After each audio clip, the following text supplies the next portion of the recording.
반갑습니다. 지난 설 연휴에 가까운 지인이 여수를 다녀오면서 여수에서 향일암 근처에서 매화가 꽃망울을 터뜨렸다라고 하는 거 사진을 보내줘서 아주 반갑게 사진을 본 적이 있는데, 그래서 최근에 날씨도 따뜻하고 해서 이제 봄이 성큼 왔구나라고 생각하고 있는데, 오늘부터는 다시 쌀쌀한 추위가 다가왔습니다. 좀 날씨가 많이 추워졌습니다. 이렇게 꽃샘 추위가 오고 가다가 이제 매화가 꽃망울을 터뜨렸으니까 곧 또 벚꽃 소식도 들릴 것 같습니다. 4월 보궐선거는 벚꽃 선거가 될 것 같습니다. 오늘 제가 드리고 싶은 말씀은 그 문재인 대통령의 아들인 문준용 씨에 대한 특혜 논란입니다. 문준용 씨의 그 특혜 논란이 어제 오늘 일도 아니고 지난해 말 12월부터 시작이 됐던 거죠. 그러니까 서울시와 서울문화재단에서 코로나로 좀 어려움을 겪고 있는 그 예술인들을 지원하겠다라는, 거기에 문준용 씨가 시각예술을 한다고 하죠. 문준용 씨가 지원을 해서 1,400만 원을 받았다. 이게 좀 특혜 의혹이 있는 게 아니냐라는 논란이 있어 왔는데, 최근 들어서 다시 그 논란이 지금 5일째 서로 공방전이 치열해지고 있습니다.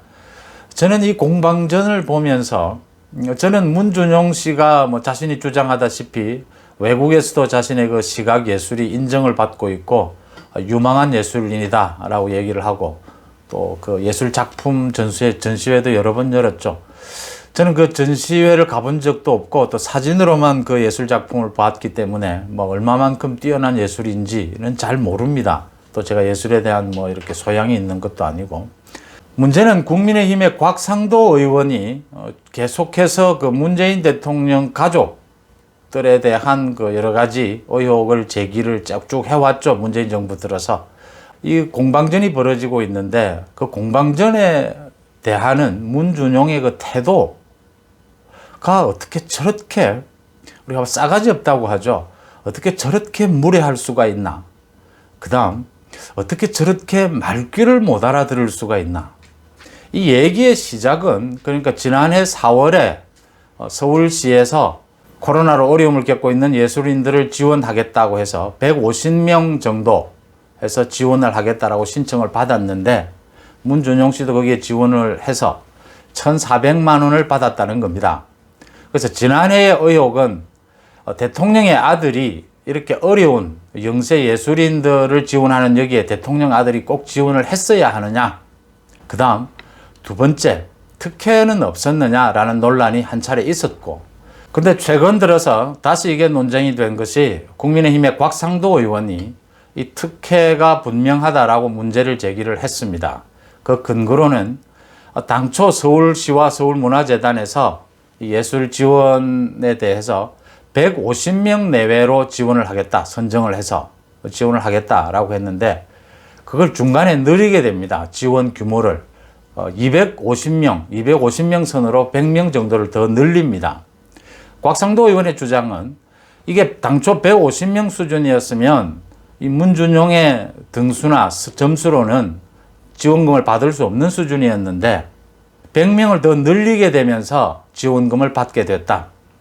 대통령의 아들이 지원을 했으니까 대통령 아들에게 지원하기 위해서 이렇게 인위적으로 중간에 이렇게 숫자를 늘린 것 아니냐, 그래서 지원을 해준 것 아니냐라는 의혹을 제기를 한 겁니다. 거기에다가 또 문준용이는 피해 사실에 대해서 달랑 넉 줄을 적었다. 다른 지원자들은 5장, 6장 이렇게 자세하게 기록을 하는데 문준용은 달랑 넉 줄 적고, 또 지원 규모도 중간에 이렇게 늘리면서 특혜 의혹이 있는 게 아니냐, 이런 제기를 한 겁니다. 이거에 대해서 문준용이가 지금 반박을 하고 있는 거는, 지난해 서울시의 이런 예술인 지원은 유망한 아주 능력 있는 예술인을 선정해서 지원하는 것이 목적이었지 코로나 피해가 주 목적은 아니었다. 그건 단지 참고 사항일 뿐이었다. 그래서 넉 줄 간단하게 자기 피해 사실을 이야기한 것이고, 20장 가까이 자기가 유능한 앞으로 할 예술 활동에 대해서 소개한 것이 더 중요했다. 이렇게 얘기를 하고, 두 번째, 이렇게 중간에 숫자가 늘어나게 된 것, 지원 규모가 늘어나게 된 것은 그 문화재단에서 결정한 일이지 자기와는 관계가 없다. 이렇게 얘기를 하면서 곽상도 의원에 대해서 그렇게 의혹에 대해서 자신이 있으면 기자회견을 통해서 당당하게 밝혀라. 자기가 또 어떤 고소 조치나 이렇게 대응하겠다 이런 태도죠. 이렇게 했습니다. 근데 제가 내용을 좀 들여다 보니까요. 문준용의 주장이 맞지를 않습니다.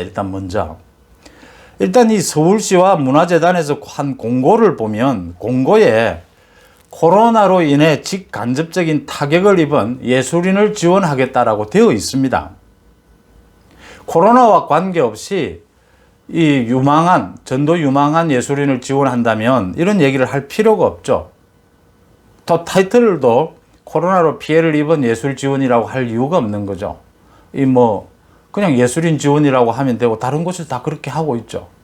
그러니까 문준용 씨의 말을 이렇게 받아들인다 하더라도 코로나로 피해를 입은 예술인 중에서 좀 전도 유망한 예술인을 지원하겠다 이렇게 볼 수 있는 거죠. 그러니까 여기에는 피해 사실도 중요하고 또 앞으로 유망한 예술인이냐 이것도 다 중요한 것이죠. 그래서 문준용이 얘기하는 근거는 좀 잘못됐다. 문준용이는 지금 곽상도 의원에 대해서 또 거짓말을 하고 있다. 이렇게 공격하는데 거짓말은 아니다라는 걸로 보이고 서울시와 서울문화재단에서도 대응할 가치가 없다 이런 식으로 이 야당 국회의원의 문제 제기를 이런 식으로 폄하를 하는데 서울시가 그것 잘못된 태도입니다. 서울시와 문화재단이 얘기하는 것은 워낙 지원자가 2,000명이 넘게 많이 지원을 했기 때문에 예상외로 그 숫자를 긴급하게 늘렸다라는 겁니다. 지원 규모를. 그렇기 때문에 그게는 별 문제가 없다라는 겁니다. 그러나 여기에 이게 의혹 제기가 타당하지 못하냐? 의혹 제기가 타당하지 않습니까? 왜냐하면 첫째, 이런 지원 규모를 당초 공고할 때 그 규모에서 늘리는 것이 이상한 것입니까? 늘리지 않고 그대로 두는 것이 이상한 것입니까? 지원 규모를 당초 계획, 당초 공고한 내용대로 그대로 가져가는 것이 그게 일반적입니다. 그게 상식적이죠. 그걸 늘리거나 줄이게 되면 의혹을 받게 되는 거죠. 그게 좀 비상식적이기 때문입니다. 그래서 그 비상식 부분에 문제를 제기하는 것, 그건 타당한 것이지 않습니까? 그 다음 두 번째, 코로나 피해를 입은 예술인들을 지원하는 내용 맞고요. 그렇다면 대통령의 아들이 꼭 영세 예술인을 지원하는 여기에 꼭 지원을 했어야 하느냐? 그게 특혜가 아니라 하더라도 그 자체가 맞느냐라는 것 있고요. 둘째, 문준용 씨가 그렇게 유망하고 또 이렇게 많은 피해를 입었는지 그 내용은 잘 우리가 확인할 수는 없지만 그 넉 줄 달랑 그렇게 써서 지원서에 자기가 그렇게 피해를 입은 사실이 다른 예술가들을 비해서 많았느냐 하는 부분을 생각하면서 특혜 의혹을 가질 수 있는 거죠. 그동안 기자 생활을 하면서 YS부터 시작해서 DJ, 노무현 대통령 다 그 일가 친척들 또 그 자녀들과 만날 기회가 있었습니다. 여러 가지 하소연 이야기하는 것도 많이 들었죠. 대한민국에서 대통령의 가족으로 산다는 게 참 힘들다라는 이야기도 많이 들었습니다. 그럴 수 있을 겁니다. 억울한 면도 있을 겁니다. 문준용도 억울하고 자기는 그렇습니다.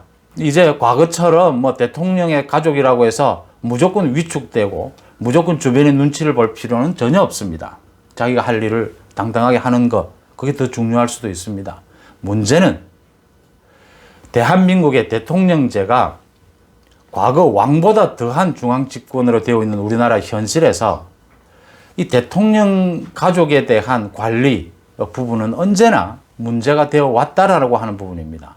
제가 드리는 말씀은 지금 야당 국회의원과 공방전을 벌이면서 야당 국회의원들은 아무리 미워도 국민을 대표한 사람입니다.